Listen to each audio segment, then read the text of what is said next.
There's a lot that goes into being part of the Hot Wheels team. You know, there's some decisions that you make that no racer would normally dive into. I'm Tanner Faust. I'm Team Hot Wheels Yellow driver. I've been testing out at the Hot Wheels facility for the world record jump for about 3 months. I got in that truck and started pulling back. It's a steep pull coming back up that ramp. It's just unbelievable, just hanging on the seat belts like you're in an amusement park. It never looks as high from the ground as it does up on the board. And I sat up there just thinking, there's no way this is 100 feet. This is like 800 feet, you know? That first bump was a little bit steeper than I thought it would be, and it lifted the back of the truck up a little bit. And that was worst case scenario, because then you're potentially nosing over and falling 100 feet to the ground. It's like literally driving off the roof of a 10-story building to concrete. And there's no way to walk away from that. So I went from first gear to second gear about halfway down, and I knew as soon as that compression, just like in a rally race, as soon as you hit the compression, that's where you get the grip. And so I just was full throttle as soon as the suspension squatted. If you don't extract every bit of traction you get from that compression, you won't make the speed for the jump.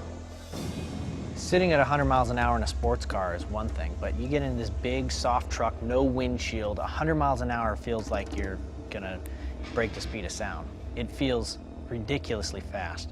As you're ripping down this and you see this jump, when we started out the testing at a lower speed, it looked like a jump, but at 100 miles an hour, it just looks like a wall. There is a bailout point, but it's almost useless once you pass 85, 90 miles an hour. So then it's just a matter, focus on the speed, focus on what you remember about the throttle position. The G out coming up the ramp is pretty severe, to the point we actually had to modify the ramp after a couple jumps because it was actually sliding it. The forces are incredible. I mean, it's over 30,000 pounds being pushed into the ramp. Flying through the air it's a pretty bizarre thing to do. Flying for a football field, like literally flying through the goalposts of a football field. It takes 4 seconds of air time, 4 seconds of weightlessness to cover that football field. Once you're in the air, you actually have a lot of control. You can dab the brakes and it pitches the nose down, or you can blip the gas and it actually brings the nose back up again.